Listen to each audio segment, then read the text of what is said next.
Magandang umaga po kapamilya, ito po si Father J-Boy at tayo na po at magkapet pandasal.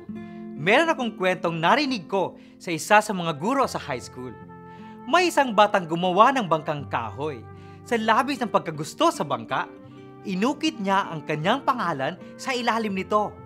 Araw-araw, nilalaro niya ang bangka at habang tumatagal, sobra itong napamahal sa kanya. Isang araw, pinaanod niya ang bangka sa ilog. Wari niya, handa na ito sa agos. Sa kasawing palad, tinangay ng malakas na agos ang bangka at nawala na ito sa kanyang paningin. Hinanap niya ito sa mga nagdaang araw hanggang nakita niya ito sa isang tindahan.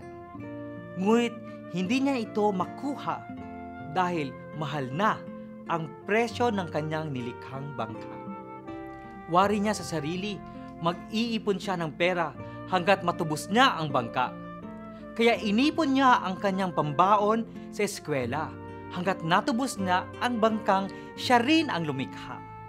Mga kapamilya, tayo ang bangkang kahoy. Nilikha at minahal tayo ng Diyos. Nakaukit sa ating palad ang kanya ring pangalan. Ngunit nawala din tayo. At upang tayo iligtas, ibinuwis niya ang kanyang buong buhay. Pagdasal nating suklian ito sa pamamagitan ng pagtulong mailigtas ang kapwa sa kahirapan o kaya'y sa pagkamangmang. Magandang umaga po.